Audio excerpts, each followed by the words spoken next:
The Duke Blue Devils have rolled out their non-conference schedule, and oh my, good luck, Coach Scheyer.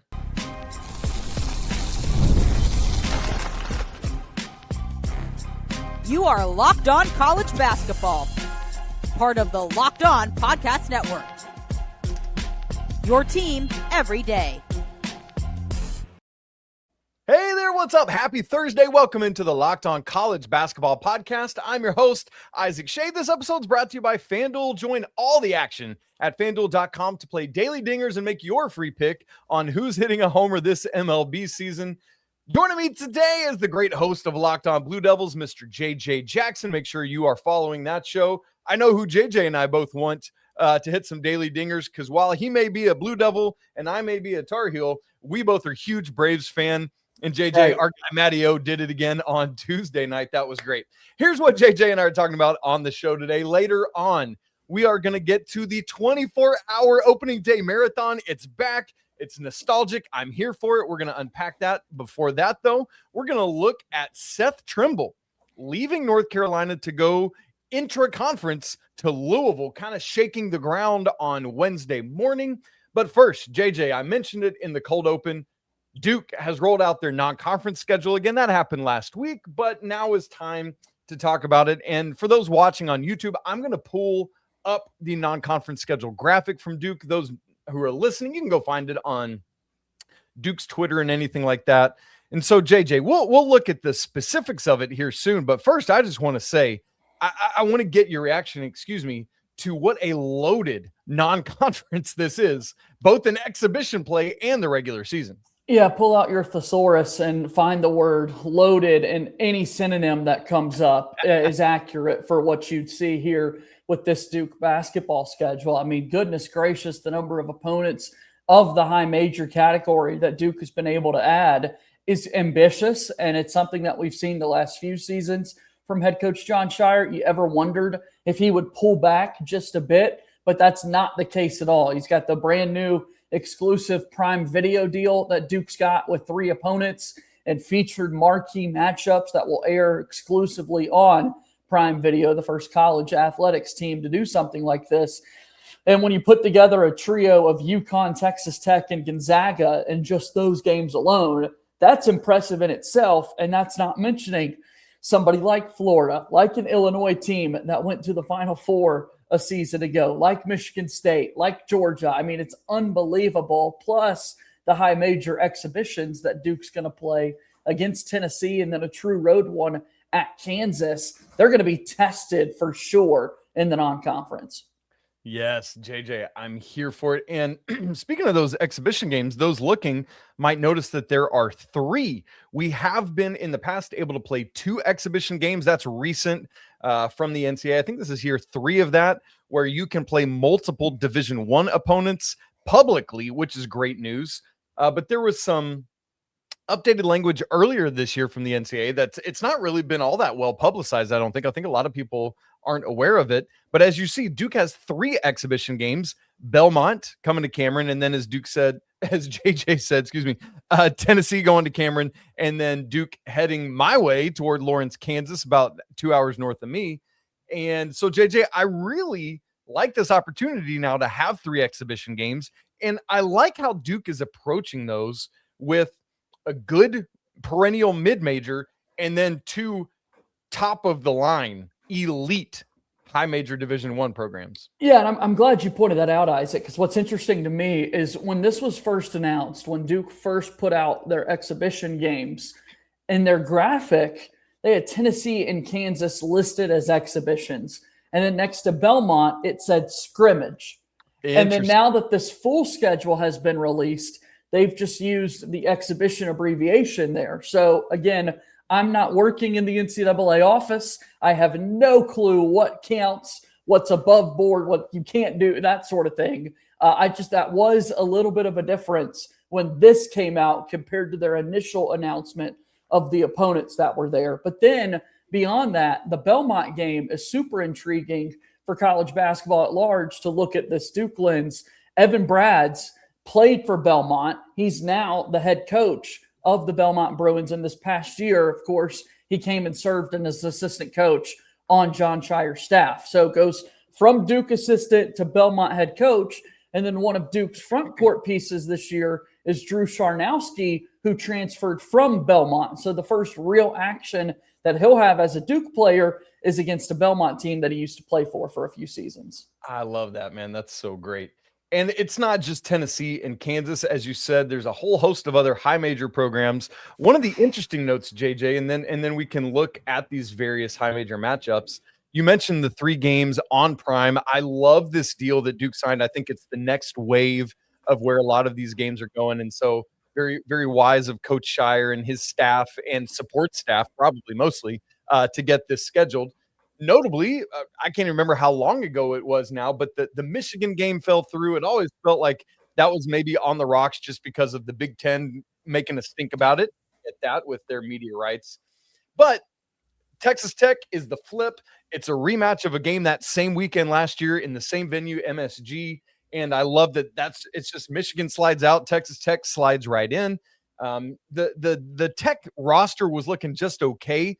But now with some of these fifth-year guys getting eligible, Darion Williams back, a couple others, it's looking like that might be more of a high-level matchup. And obviously, that was one of Duke's just 2 regular season losses last year. And so obviously the Blue Devils are going to be looking for a measure of revenge there on December 21st. Yeah, and beyond that, a couple of the last 2 Final Four trips that Duke has had, they've had some run-ins in the NCAA tournament with Texas Tech specifically. So there's been some history in the last 10 years or so between the Blue Devils and the Red Raiders. Yeah, you're right to point out on the calendar, this game is going to come exactly 1 year and 1 day later than it did when these 2 teams last met up in the exact same venue there in Madison Square Garden, where Duke famously had a 17-point second half lead and saw it dwindle all the way away, had a shot at the horn to try and win it and avoid the loss to Texas Tech. But yeah, Christian Anderson led a mighty, mighty comeback against Duke. Fortunately, he's playing for the in-state Charlotte Hornets now, and not so much going to be suiting up for Texas Tech, but they're going to be loaded themselves. What a special sophomore season he had in Lubbock, dude. That dude is so, so good. So, JJ, let's look at the makeup of some of the rest of these high major opponents. Michigan State this year in the I almost said CBS Sports Classic, excuse me, in the Champions Classic. That'll be in Chicago, Jon Scheyer's hometown. Illinois in Cameron, November 17th. And Washington State back in the Pac-12. We're not really calling the Pac. Are you good with keeping the newly reformed Pac-12 as a mid-major, at least for now, JJ? Well, thank you for bringing this up, because this I've had a lot of conversations online with other Duke guys about this, and I think it's so unfair after just 2 years to drop Washington State basketball from high major status down to mid-major status. Like, they still very much care about basketball and want to be successful. Sure, they don't have a mighty conference that's been around them and that sort of thing. But no, I think this is absolutely a big deal to get them on your schedule out in California in a neutral site setting, a part of the Acrisure series. So yes.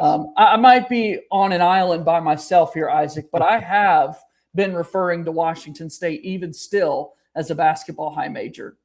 And it's weird because it feels like they are, but the new Pac-12 isn't, right? Yes. And I don't know that we Agreed. Can but anyway, so Michigan State, Illinois, Washington State, and UConn out in Vegas on November 25th. Not part of the Players era, but it's just a one-off there. Then down in Florida for the ACC SEC Challenge, Georgia up in New York as well, and then Texas Tech and Gonzaga. So, JJ, in addition to the Tennessee and Kansas exhibition games, Michigan State, Illinois, Washington State, UConn, Florida, Georgia, Texas Tech, Gonzaga. That's, in terms of the actual games that count, at least, 5 teams that should be ranked. And as you look at Illinois, hopefully they've got David Mirkovic back by that point. Michigan State, UConn, Florida, Gonzaga. Those might all be top 10 teams, dude. This is nuts. Yeah, it is. It's crazy, the success that these programs have had, and it's obviously paid off for Duke the past couple of seasons. Every year going into it, Isaac, I'm like, what are we doing? You know, like, you want to be on the one line to get to the postseason and see how far you can get, and Duke's taken care of those games and then absolutely taking care of business in the ACC. So all of it has benefited in their end goal of being that 1 seed. And I think that's the same philosophy that Jon Scheyer has had over the last couple of seasons. And he's always ahead of the curve. Duke was the first college basketball program to hire a general manager many years ago. I'm certainly not going to forget that when they brought Rachel Baker on, and now everybody follows suit. A couple of seasons ago, Jon Scheyer was the first premier coach to go out and in the month of February, deep in February, say, you know what? We need to switch this up. We need to go back to a neutral site setting. We need to play a high major opponent to get ourselves prepared for March Madness. He's doing it again. He's taking them to the city where the Final Four will be played, taking them to Detroit to play a really big-time Gonzaga program. And now other schools, Isaac, are following in the same suit. Everybody else now wants to play a late February non-conference game because they're like, you know what, that's a good idea by Jon Scheyer and Duke. So his scheduling greatness continues. I love it. Yes, that was the win over Michigan last year up in DC, which was the site eventually of the East Regional. So smart. And this year, taking it even a step forward, going to the eventual site of the Final Four. So good for Duke. I cannot wait to see how this team navigates that non-con schedule. But I know you feel this way as both a Duke person and college basketball person. I am thankful that Coach Scheyer and some of these other coaches that aren't afraid of a big schedule, whether it's Mark Few at Gonzaga, Tommy Lloyd at Arizona, are paving the way to say, especially as the tournament expands, let's just go play big games because the regular season doesn't matter quite as much. Now, we mentioned earlier, the only 2 regular season games Duke lost last year. One was to Texas Tech. The other was to North Carolina on a Seth Trimble near buzzer beating 3-pointer. I ain't got to worry about that this year. You know why? Because Seth Trimble is not playing in North Carolina, but he is staying in the ACC. JJ and I are going to look at that confusion coming up in just a second. Right after we tell you about FanDuel, baseball fans, if you think you know who's hitting a homer today, FanDuel is giving you a free chance to call your shot with daily dingers. It's easy to play. Just make your free pick for who you think's going to hit a home run in their game. And if you're right, you're going to receive a profit boost to use on your next bet for a chance at extra winnings. Best of all, you can make a free pick every day throughout the MLB season. Daily Dingers is another really fun way to stay engaged with every day's games. So whether you're following your favorite team or keeping an eye on matchups across the league, every game has someone capable of going deep. JJ, we were talking about our Braves earlier. Matt Olson, as of the time we're recording this, has gone yard 9 times in his last 18 games. Think he's a good bet to do it tonight?